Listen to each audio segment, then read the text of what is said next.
মাছের পেটে জন্ম হওয়া সত্যবতী আসলে কে? কি তার জন্ম পরিচয়? সত্যবতীর আসল পিতামাতা কে ছিলেন? সত্যবতীর জন্ম রহস্য শুনুন। মাছের পেটের থেকে জন্ম হলেও আসলে সত্যবতী ছিলেন রাজার কন্যা। সত্যবতীর আসল পিতা হলেন চেদি রাজ্যের রাজা পরিচর। রাজা পরিচর একদিন মৃগয়া করতে অরণ্যে যান, কিন্তু মৃগয়াতে রাজার মন ছিল না। রাজার মন পড়েছিল তার ঋতুমতী স্ত্রীর দিকে।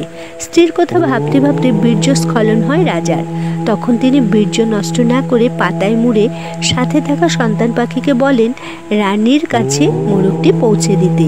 সন্তান পাখি মোরগটি নিয়ে উড়ে যাওয়ার সময় অন্য একটি পাখির সাথে সংঘর্ষের ফলে পাতার মোরগটি যমুনার জলে পড়ে যায়।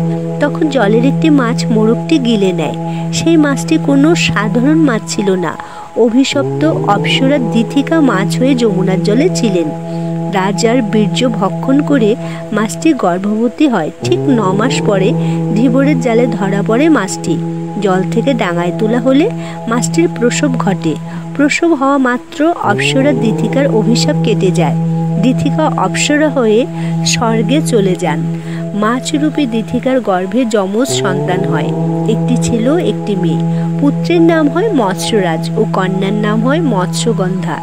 এই মৎস্যগন্ধাই হলেন পাণ্ডবদের প্রপিতামহী সত্যবতী। সত্যবতীর আসল পিতা হলেন রাজা পরিচর ও মাতা হলেন অপ্সরা দিথিকা, কিন্তু মৎস্যগন্ধার পালক পিতা হলেন ধীবররাজ।